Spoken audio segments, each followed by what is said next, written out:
Assalamualaikum warahmatullahi wabarakatuh. Bagaimana kabarnya teman-teman?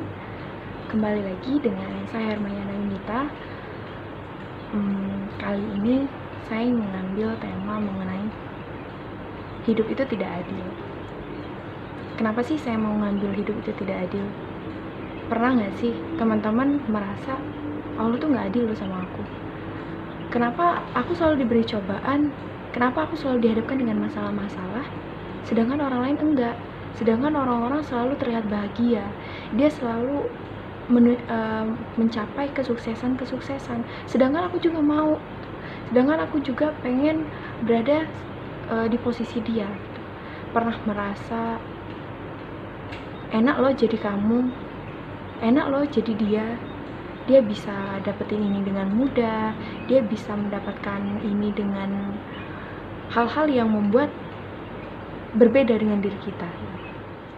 Karena kita terus melihat teman-teman selalu berada di atas kita, apa-apa yang dia inginkan itu selalu terwujud, apa-apa yang dia mau itu selalu ada, sehingga membuat kita menjadi orang yang bersyukur, membuat kita mengeluh. Kenapa sih orang kok bisa sedangkan aku enggak gitu? Kenapa sih hidup ini kayaknya nggak adil banget deh gitu? Kenapa orang-orang itu selalu ada di atas saya sedangkan saya berada di posisi seperti ini terus gitu?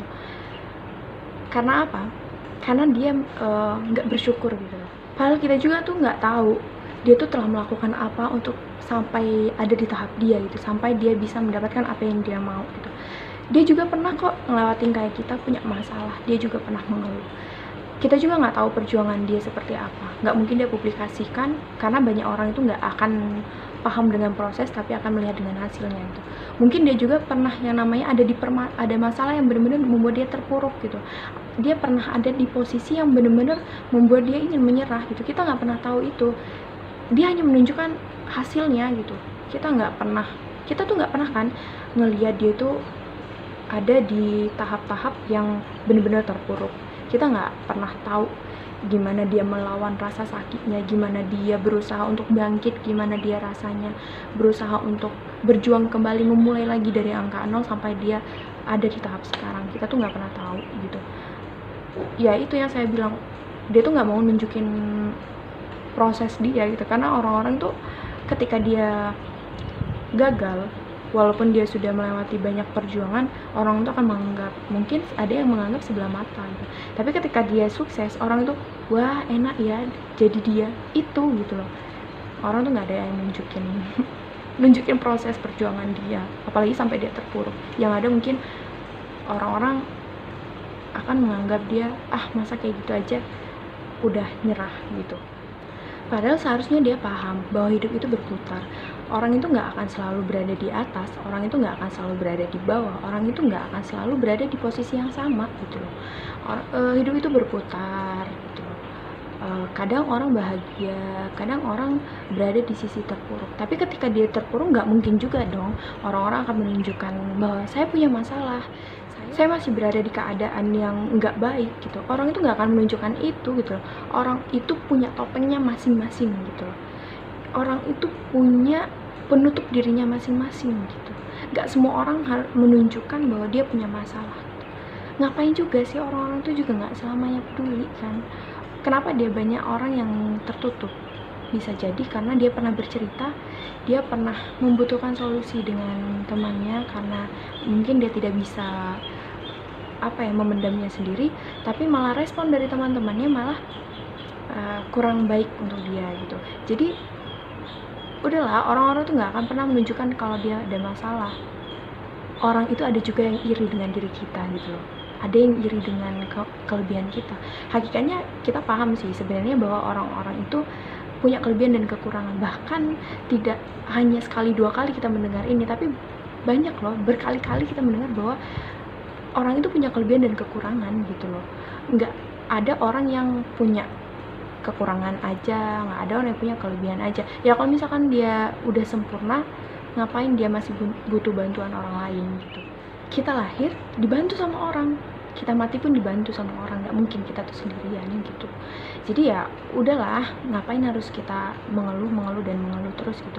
Yang kita lakukan adalah gimana caranya kita bisa menjadi lebih baik. Kekurangan kita itu bukan menjadi satu hal yang terlalu dipermasalahkan sampai kita nggak mau berusaha untuk menjadi lebih baik gitu. Orang-orang sukses, orang-orang bisa lebih baik seperti sekarang itu pasti karena dia berusaha untuk menutupi kekurangannya dengan kelebihan yang dia punya. Dia memanfaatkan kelebihan dia gitu loh. Jadi dia nggak terfokus dengan kekurangan dia gitu. Dia bisa belajar dengan orang lain.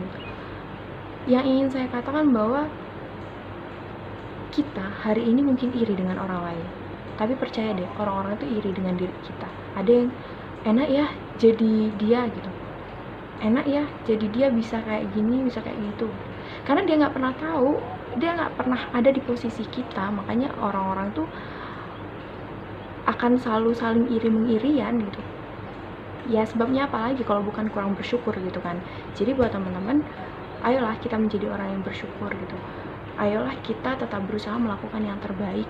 Ayolah kita melakukan hal-hal yang selalu mengupayakan bahwa kita itu mampu menjadi lebih baik gitu, tanpa harus membandingkan. Intinya cuma kita harus mampu menerima diri kita gitu. Ketika kita mampu menerima diri kita, kekurangan kita, maka akan menjadikan diri kita menjadi bersyukur gitu. Dan ketika ada masalah, kalau saya pernah menulis, jangan pernah kita meminta dijauhkan dari masalah. Karena apa?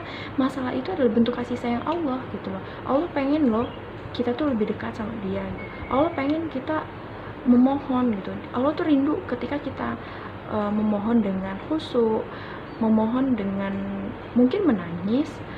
Jadi karena Allah tahu ketika kita bahagia, bahkan bisa saja membuat kita lupa gitu loh. Padahal Allah tuh pengen meminta kita tuh mengingat dia nggak cuma lagi ada masalah, tapi pengen kita tuh dalam keadaan bahagia juga mengingat Allah gitu. Saya pernah menulis, jangan pernah meminta masalah, karena memang manusia tuh nggak akan pernah dijauhkan dari masalah. Tapi memintalah kesabaran yang luas, kesabaran yang luar biasa, yang tiada batas, sampai kesabaran itu sendiri merasa lelah dengan rasa sabar kita. Memintalah keikhlasan yang tiada batas sampai kita lupa caranya mengeluh gitu. Memintalah kesabaran, keikhlasan dan kebersyukuran yang tiada batasnya juga tiada taranya, agar kita lupa cara membandingkan gitu. Jadi buat teman-teman yang hari ini masih merasa masih mengeluh, masih ingin sesuatu yang sempurna, saya harap kita sama-sama belajar bahwa tidak ada manusia yang sempurna, bahwa tidak ada orang-orang yang berada di atas saja, tidak ada orang yang selalu berada di puncak saja, tapi orang-orang adalah selalu berusaha untuk melakukan yang terbaik sesuai dengan versinya. Dimanapun dia berada tetap melakukan yang terbaik. Permasalahan ada yang menyukai atau tidak, itu manusiawi. Permasalahan ada orang yang iri atau tidak, ya sudah hakikat manusia, memang tidak ada yang sempurna. Tapi gimana caranya kita terus menjaga hati kita untuk terus berlatih lebih baik lagi. Baik teman-teman, saya berharap semoga kita menjadi orang yang selalu bersyukur dimanapun kita berada, bagaimanapun keadaannya, baik bahagia maupun dalam keadaan masalah. Semoga kita tetap menjadi orang yang bersyukur, karena permasalahan itu bukan karena Allah benci, tapi karena Allah sayang. Kalau misalkan kita dibiarin tanpa ada masalah, berarti Allah itu udah nggak rindu sama kita gitu. Tapi jadikanlah bahwa masalah itu adalah bentuk penguatan kita, bentuk hal-hal yang mampu menjadikan kita lebih baik gitu. Jangan pernah membandingkan diri kita dengan orang lain, karena kita punya kelebihan dan orang punya kelebihan, kita punya kekurangan dan orang lain punya kekurangan. Dan jadilah orang yang selalu mencintai diri kita bagaimanapun keadaan kita, karena kita telah mampu melewati banyak rintangan sampai dengan tahap ini. Berterima kasihlah kepada diri kita yang telah bersedia menopang banyak tanggung jawab, yang telah menemani kita dalam perjuangan kita, yang telah menjadikan kita lebih baik. Berterima kasihlah kepada kaki yang selalu melangkah walaupun dalam keadaan lelah. Berterima kasihlah pada hati yang selalu dikuatkan oleh Allah, yang gak mudah menyerah gitu aja. Terima kasih kepada semua anggota tubuh kita, semua, intinya semua. Terima kasihlah pada diri kita yang telah bersedia menemani kita, bersedia menapaki jalan-jalan terjal, menapaki jalan-jalan yang mungkin banyak orang yang tidak sanggup untuk melewati itu, tapi kita mampu melewati jalan-jalan itu sampai dengan tahap ini. Analoginya seperti ini. Kita dulu pernah takut ketika melewati permasalahan gitu.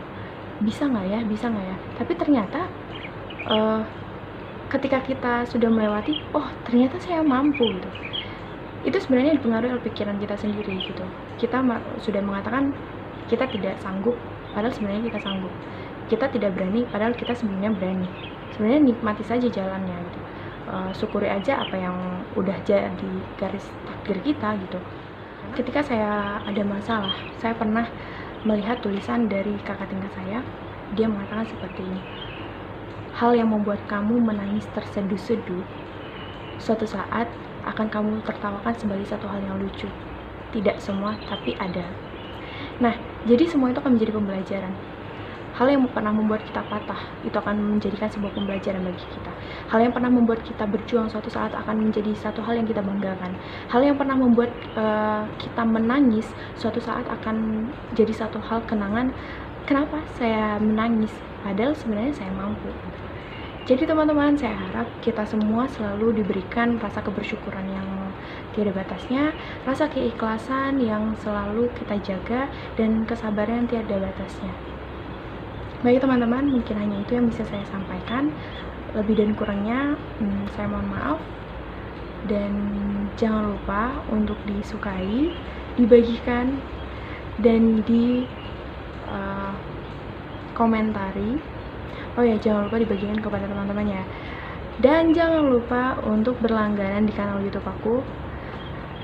Semoga bermanfaat, walaupun ngomongnya masih belepotan. Semoga hal ini mampu menjadi motivasi teman-teman untuk tidak selalu membandingkan. Baik, assalamualaikum warahmatullahi wabarakatuh.